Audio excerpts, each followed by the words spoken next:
it's important to stay focused. Don't take the shotgun approach. Everybody's out there trying to get a piece of you. Get laser focused on what you're good at. And that's what we're doing, right? We think that software sales in the channel is a gold mine, and it's an opportunity that advisors have not taken advantage of. And I see it every day, and I talk to people every day. This is not the new shiny penny. And software is not going away because of AI. The platforms and things like that may change, and there may be different ways to buy it. But today, it's no different than it was a couple of years ago. And I don't see that changing for a number of years. So stay focused, stay on the path. Welcome to MSP Studios, where we explore the intersection of technology, leadership, and building a better business. I'm your host, Sam Berhume. In today's episode, we're joined by Bill Patchett, CEO of P2 Telecom, to break down how the telecom and MSP worlds are evolving and what it takes to stay competitive in a rapidly shifting landscape. From the race to data centers, new telecom strategies, or simply going after the massive opportunity in AI, we'll be diving into real-world insights, growth opportunities, and what separates companies that survive from the ones that lead. I'm very excited to talk to Bill today. Let's get right into it.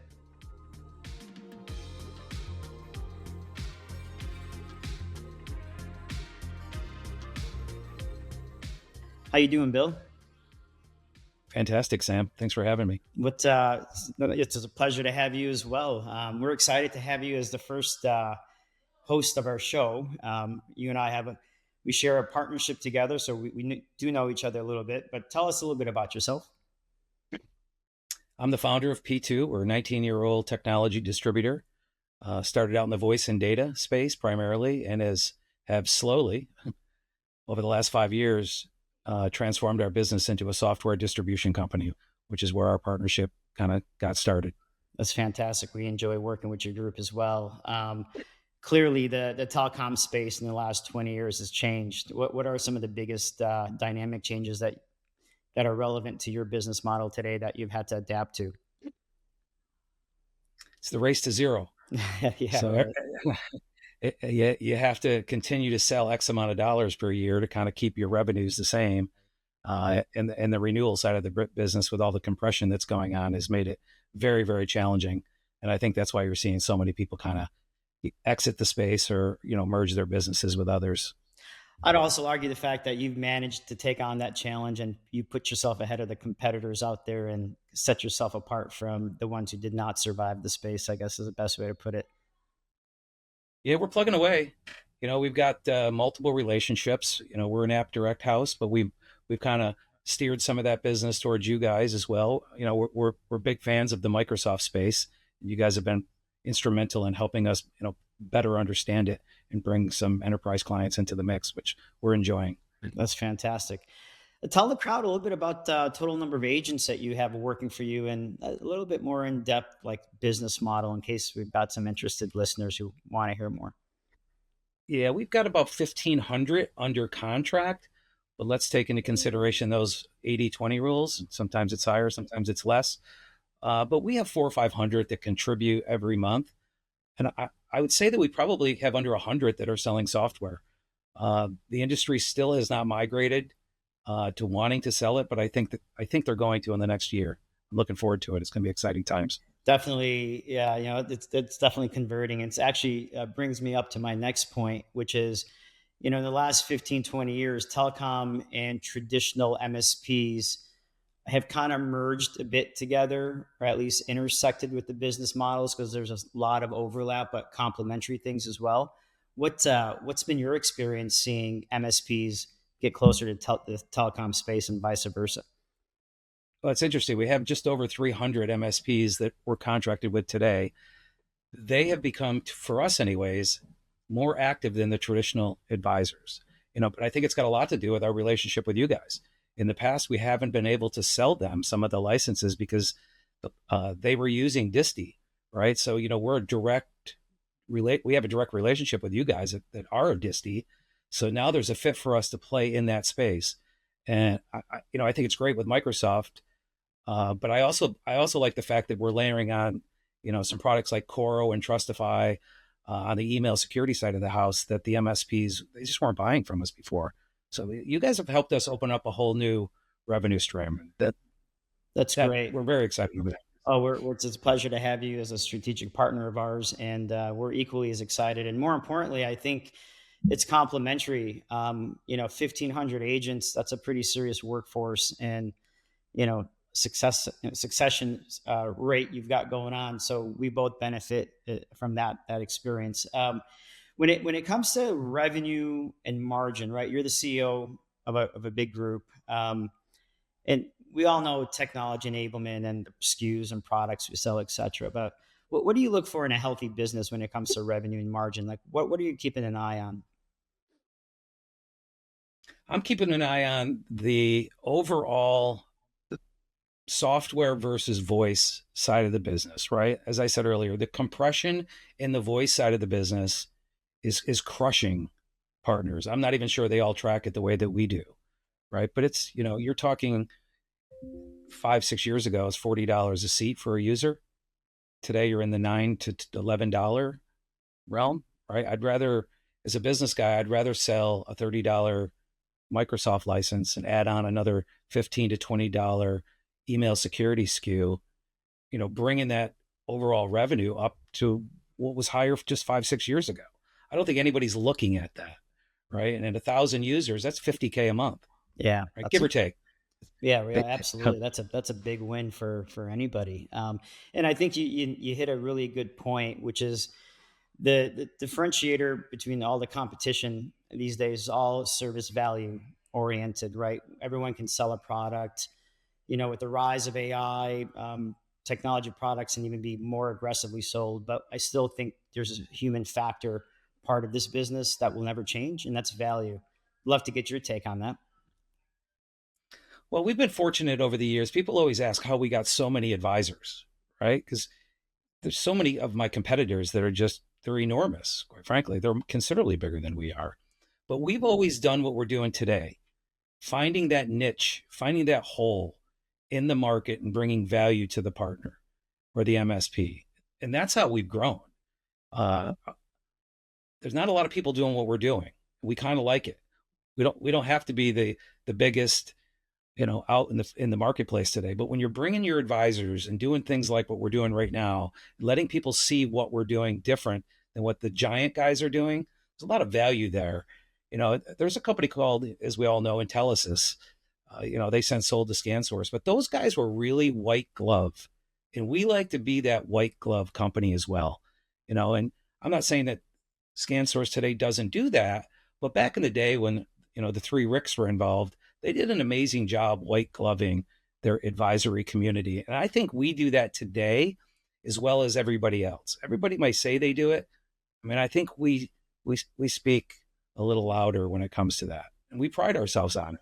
Yeah, I think it's demonstrated, not spoken about. I think customers feel that the white glove touch without you having to try if it's executed correctly.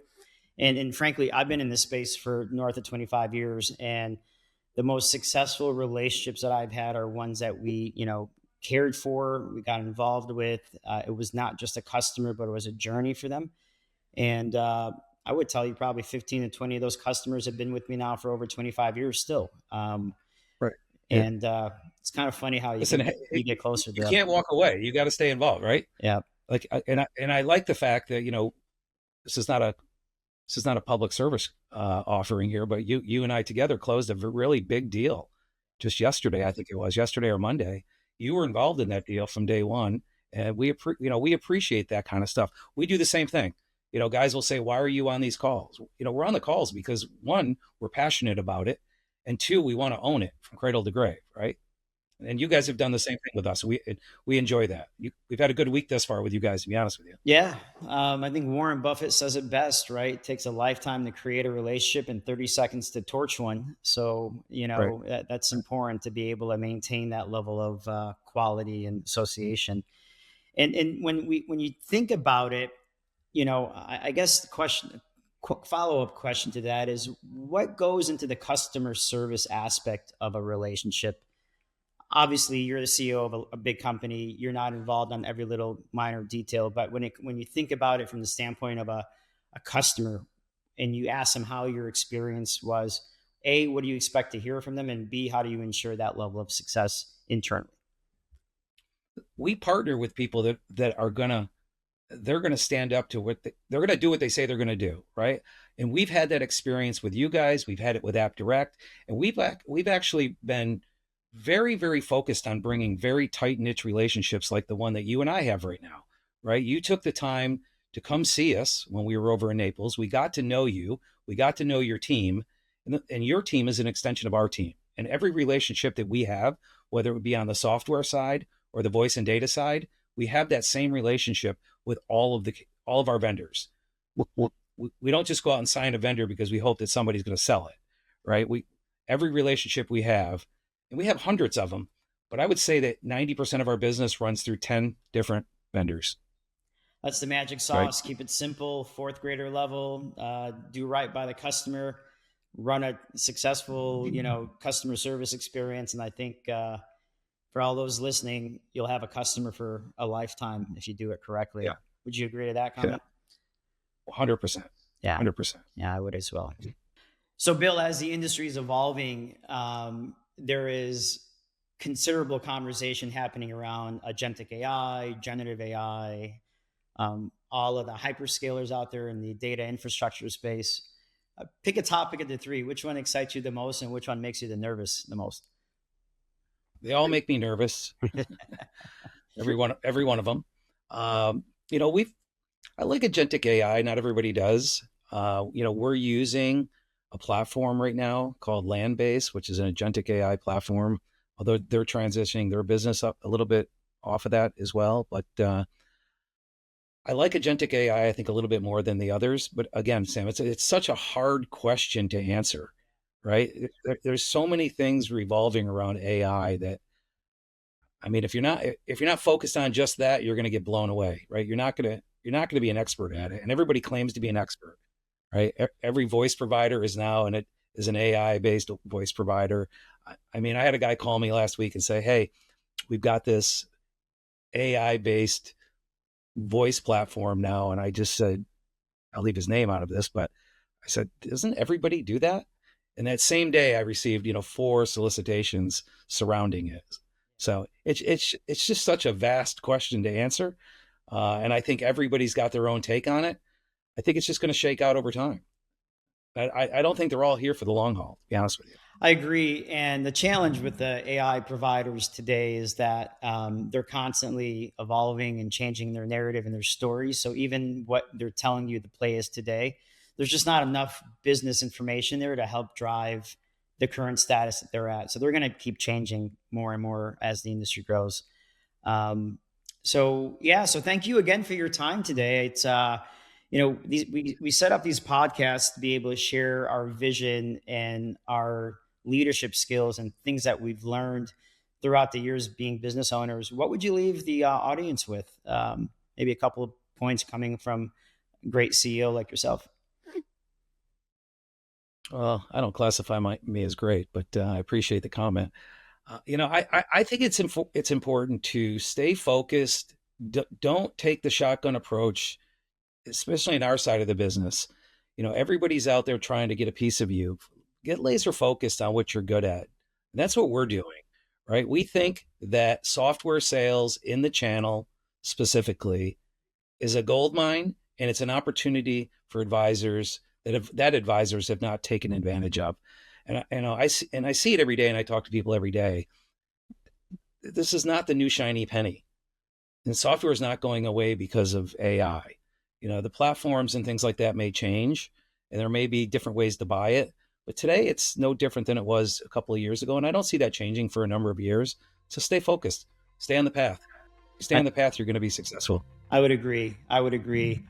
So everyone, thank you for attending our first episode or tuning in. We're excited to have you all listen. The whole focus of these conversations are thought leadership and speaking to great leaders who can expand on their experiences. So we get a chance to give, you get a chance to learn. Here at MSP Hub, we have a platform that's focused on Microsoft NCE orchestration on top of a series of other things. Do feel free to visit our website at msphub.com. And if you have any other service needs or any questions about our company, do not hesitate to reach out on LinkedIn. Until next time, have a great day. We'll see you soon.